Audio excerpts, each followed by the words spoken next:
She pulled the curtains back, and the bullet holes were right there, directly in front of where she had been standing seconds earlier. Through the windshield, right where her face was. That detail just came out in a police report filed with the court, and nobody is processing it the way they should be. Because what I'm about to walk you through is not just a shooting. This is a 2,400-mile confession written in gunpowder by a woman the system watched fall apart in real time and did nothing to stop. And the part that will keep you up tonight? The woman told investigators, quote, "I wasn't attempting murder.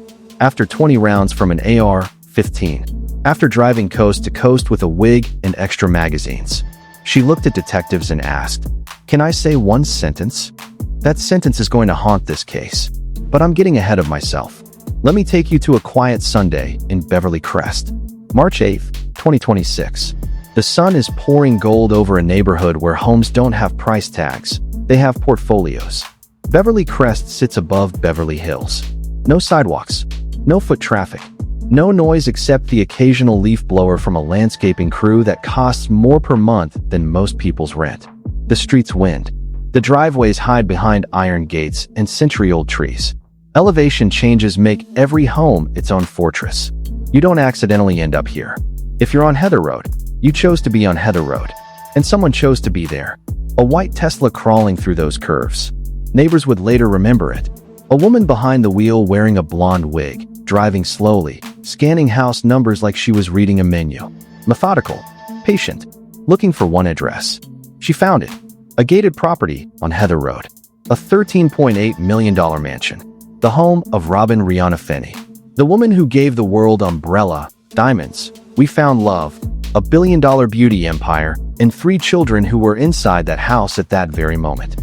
Now here's what nobody knew until the police report dropped days later. Inside an Airstream trailer in the driveway, Rihanna was up. Rocky was asleep.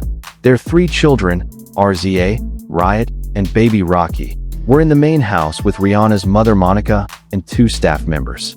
2 people in the neighboring home were going about their day. 10 lives about to become entries on a criminal complaint. At 1:21 p.m., the silence of Heather Road was erased. Shattered. Obliterated. Not 10 shots. 20. The prosecution confirmed that number at the arraignment hearing. 20 rounds from a Springfield Armory AR-15 style rifle. Bullets slammed into the iron gate. Bullets struck the Airstream. 3 separate impacts hit the windshield and side panel of the trailer directly.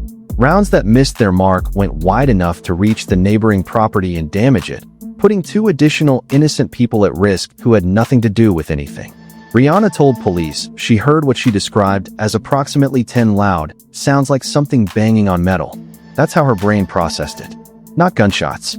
Metal banging. Because when you're sitting in your own driveway on a lazy Sunday afternoon in one of the most secure neighborhoods money can buy, surrounded by gates and cameras, and the kind of silence that only exists when you pay 8 figures for privacy, your brain doesn't immediately go to someone is trying to kill you. It goes to construction, car backfire, something mundane, something explainable. But then she pulled the curtains, and the bullet holes were staring back at her through the windshield, right in front of where she had been standing. Inches. We're talking about inches between a billion-dollar icon and a body bag. What she did next is pure instinct. She grabbed Rocky out of bed. His account to police?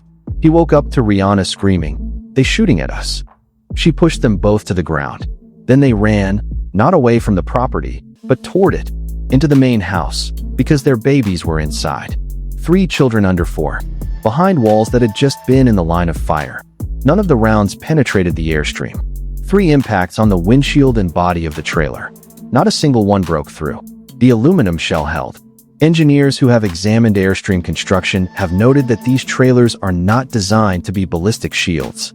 They are made of riveted aluminum panels meant to withstand weather, not weaponry. And yet, at whatever angle those rounds struck, the structure absorbed them. If even one had punched through, if the angle had been slightly different, if the ammunition had been a different grain weight, Rihanna and Rocky would have been hit. There is no version of the physics where they survive full penetration at that range. An Airstream trailer, a recreational vehicle made for road trips and camping weekends. It accidentally became a bulletproof shield for 2 of the most famous people on Earth. That's the razor margin this story hinges on. But hold that thought, because the woman who pulled that trigger? She's about to become the most unsettling character study you've ever encountered. And the deeper you go into her background, the more you realize this wasn't just a random act. This was a slow-motion catastrophe everyone could see building, and no one stopped. Before we go further, like this video, subscribe, notifications on. The next court date is April 8th, and I'm covering every single development, every filing, every revelation. You are going to want to be here for all of it. Trust me. Let me rewind. Not to the shooting. Further back. Orlando, Florida. Ivana Lizette Ortiz, 35, licensed speech-language pathologist. Not just in Florida. In California too. Dual licensed. She worked with patients. Real patients. She helped people with speech disorders, communication difficulties, developmental delays. On paper, in a job interview, at a parent-teacher conference, this woman would have appeared completely unremarkable. Educated. Employed. State licensed to provide medical services. The kind of person you'd trust with your child's therapy without a second thought. But behind those credentials, a collapse was happening. And the trail it left, court documents, arrest records, psychiatric holds, custody battles. It reads like a countdown to exactly what happened on Heather Road. Her marriage to Jed Nico Valdez Sangalang deteriorated. The divorce got ugly, then dangerous. Ortiz was arrested for domestic violence and battery against Sangalang. An arrest affidavit described a text she sent before a custody exchange. "You'll be socked in the nose tonight." Cell phone video from that incident captured her using a homophobic slur. This wasn't quiet struggling. This was volatility that had crossed into criminal conduct. Before 2023, Ortiz was involuntarily committed under Florida's Baker Act, which allows someone to be placed in a psychiatric facility for up to 72 hours without consent if deemed a danger to themselves or others. You don't get Baker Acted because you're having a bad week. You get Baker Acted because people around you are genuinely afraid of what you'll do next. Then a Florida judge stripped her of custody entirely. Full physical custody of her 10-year-old went to Sangalang. Ortiz was barred from all contact. Not just visits. Phone calls, video chats, texts, emails, everything. A judge decided zero contact was the appropriate level of access to her own child. In December 2025, Ortiz filed an appeal to overturn that decision. The appeal was pending when she loaded that rifle into her Tesla. Now, here's where this gets truly terrifying. Because it's one thing for someone to unravel mentally. It's another thing entirely for that unraveling to develop a specific, named, identifiable target.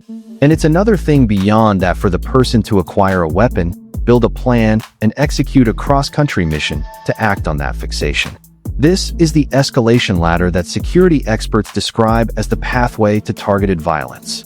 And Ivana Ortiz climbed every rung.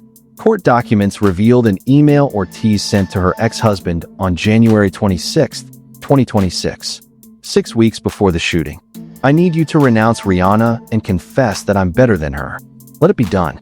You gotta let me know so that door can be closed." That sentence is the entire case. The bridge between a woman losing her grip and a woman loading a rifle. It's the Rosetta Stone of this entire tragedy.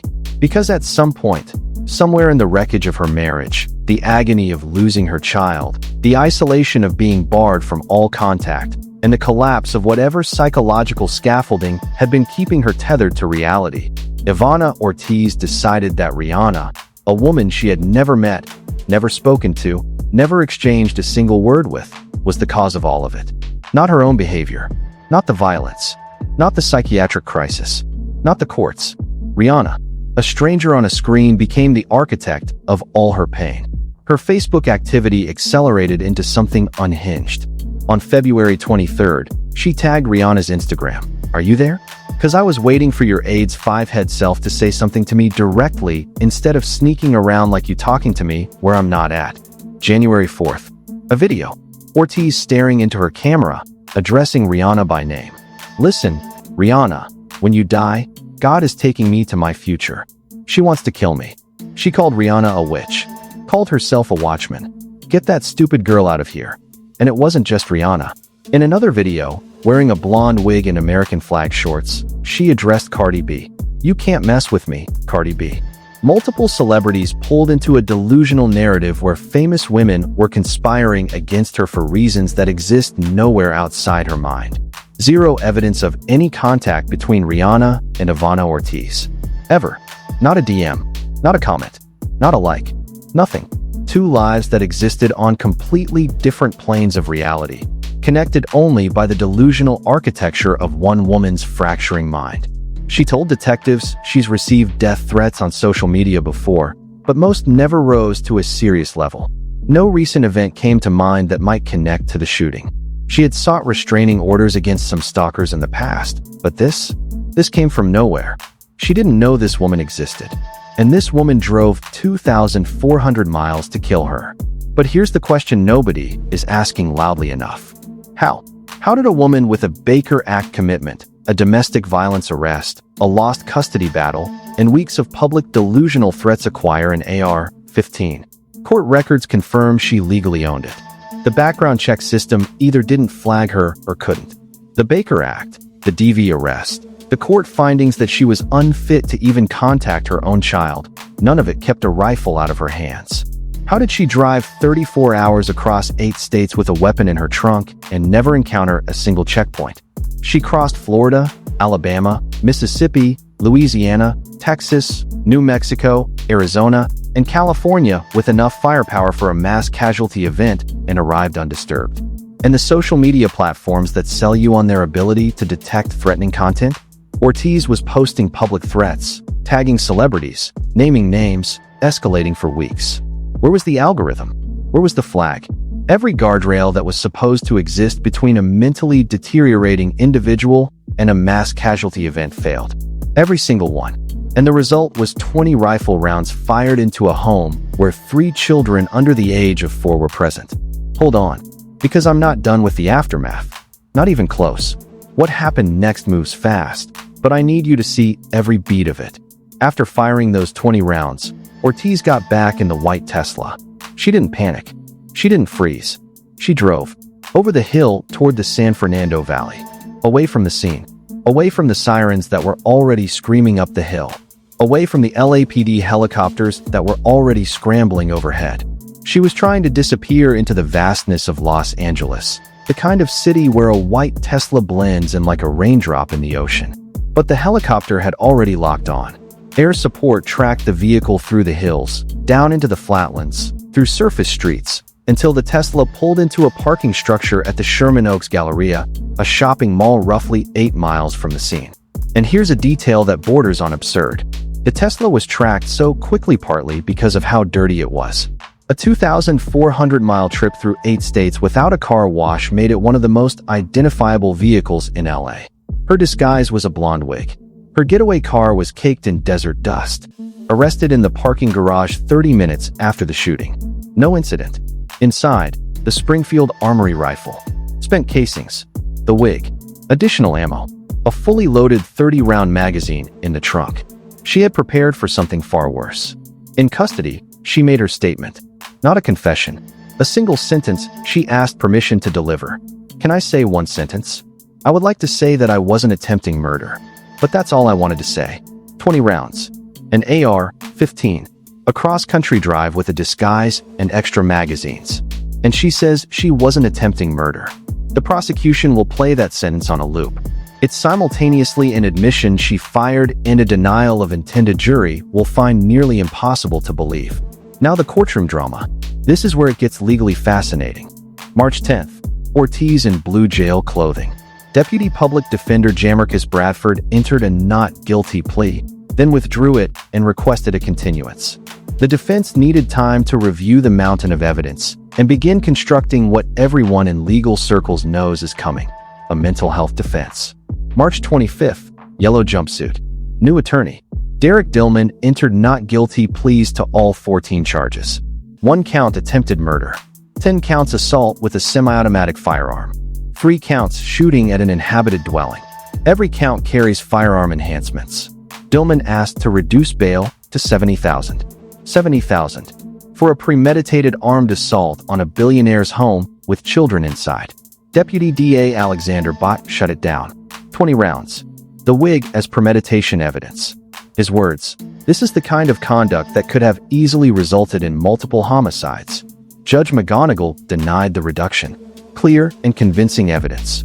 $1.875 million stands. Ortiz stays behind bars. The judge also prohibited her from practicing as a speech pathologist in California. License revoked. The Attorney General's office filed the motion. The court agreed. Whatever professional life she had is gone. Next hearing, April 8th. That's when the real war begins. Here's what to watch for. The defense will pursue a mental competency evaluation. Baker Act history, custody loss, delusional celebrity fixation, escalating paranoid posts. They'll argue Ortiz wasn't rational. They may seek to have her declared incompetent to stand trial, pausing everything until she's stabilized. Or they go not guilty by reason of insanity, meaning they must prove she couldn't understand her actions or distinguish right from wrong. But the prosecution has premeditation, and premeditation is devastating. This was a planned, cross-country operation. Weapon acquired, ammunition packed, disguise prepared, 34-hour drive, neighborhood cased, fired, fled. Every element screams intentionality. The defense will counter that planning doesn't equal sanity. A delusional person can be methodical in pursuit of a delusion. Both sides have a point. That's what makes this trial explosive. DA Nathan Hochman called it willful, deliberate, and premeditated. The three magic words in California law. If convicted on all counts, life in state prison. Now, Rihanna, because the human story matters most. Sources described her as freaking out, terrified, grateful everyone survived, shattered that her home was no longer safe. Within 24 hours, she boarded a private jet and left LA with her family. 9 days later, TMZ cameras caught them in New York. 6 bodyguards. A physical wall of security as they moved from a Manhattan building to a waiting SUV. No lingering. No posing. They moved like targets. More recently, the couple surfaced in Paris. Dinner at Siena, an upscale Italian restaurant, with sons RZA and Riot and Rihanna's mother Monica. Rihanna in burgundy slacks, red sweater vest, yellow Dior purse. Rocky in a black trench. Observers said they appeared composed. Composed is not the same as okay. Composed is the mask you wear when the world is watching. Reports indicate she's dramatically ramped up her security presence. But here's what needs to sit with you. She already had professional security before this happened. She already had gates. She already had cameras. She already lived in one of the most exclusive, geographically fortified neighborhoods in the entire country. And none of it stopped a woman with a rifle and a delusion from putting bullets in her front gate while her toddlers were behind the wall. $1 billion could not buy safety. That comforting narrative that wealth equals protection, it died on Heather Road on March 8th. And Rocky? He added another layer to the nightmare when he spoke to police. He told officers he had previously dealt with a female stalker and provided them with a photograph of that individual. This family was already navigating the dark undercurrents of parasocial obsession before a single bullet ever touched their property. They were already living with the awareness that fame attracts fixation. And still, nothing prepared them for what walked up their street that Sunday. Now, the internet. Within hours, the conspiracy machine detonated. Jay-Z's name started trending. The logic: Rihanna was signed to Def Jam in 2005 when Jay-Z was president. She was 16. He greenlit her career. Rock Nation artist for years. Then she distanced herself. Built Fenny. Built a family with Rocky. Moved away from the Rock Nation orbit. The internet saw rupture. Layer on the Epstein-adjacent conspiracy ecosystem, and suddenly a random woman with a rifle becomes evidence of orchestration. TikTok creators accumulated tens of millions of views. Claims Ortiz tried to contact Jay-Z from jail. Claims Beyoncé called Rihanna with a suspicious tone. Claims Tesla footage showed additional people near Ortiz's car. None verified. Not by the LAPD. Not by the DA. Not by any credible investigation. No additional suspects named. No industry connections identified. I understand the impulse. When someone you care about is attacked, your brain reaches for an explanation proportional to the horror. A lone woman with a shattered mind driving across America feels random. Senseless. Humans reject senselessness. We crave conspiracy because conspiracy means someone is in control. And control, even evil control, is more comforting than chaos. But the evidence points to one woman. One deteriorating mind.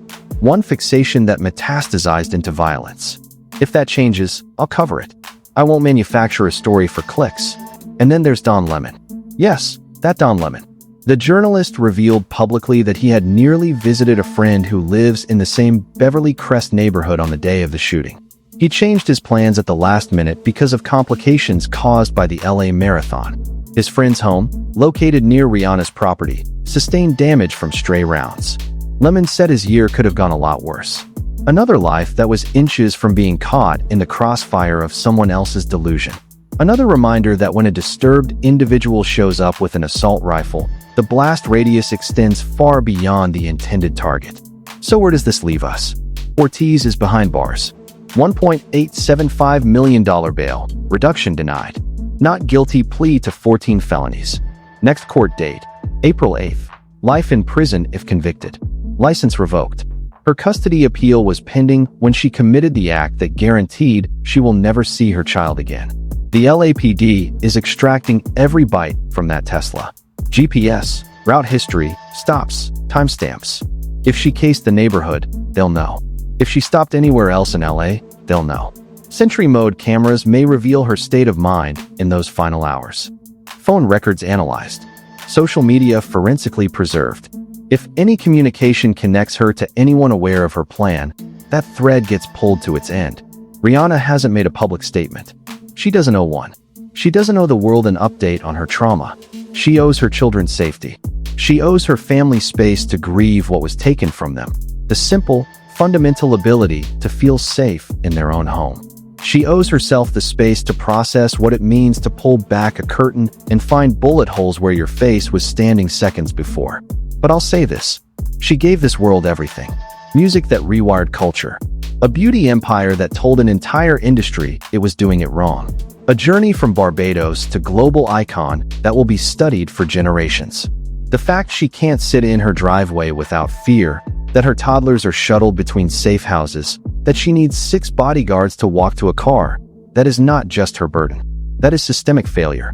We claim we value safety, mental health intervention, responsible firearms policy, privacy, and protection. On March 8, 2026, every one of those claims was exposed as performance. This case is not over. April 8th sets the timeline. Competency evaluation. Potential insanity defense.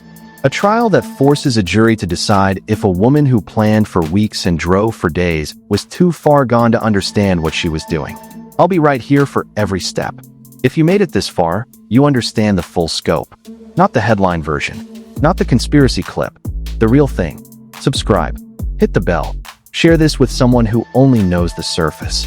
Because the surface is dangerous. It lets people think the system works. That wealth is protection. That someone else will catch the warning signs. Nobody caught them. Not the platforms. Not the gun laws. Not mental health systems. Not family courts. Not algorithms. Nobody. That's the part of this story that should keep us all up at night. Stay safe out there. Stay informed. And if you know someone showing signs that something is deeply wrong, don't wait for the system. The system already proved it won't show up in time. Take care of each other. I truly mean that.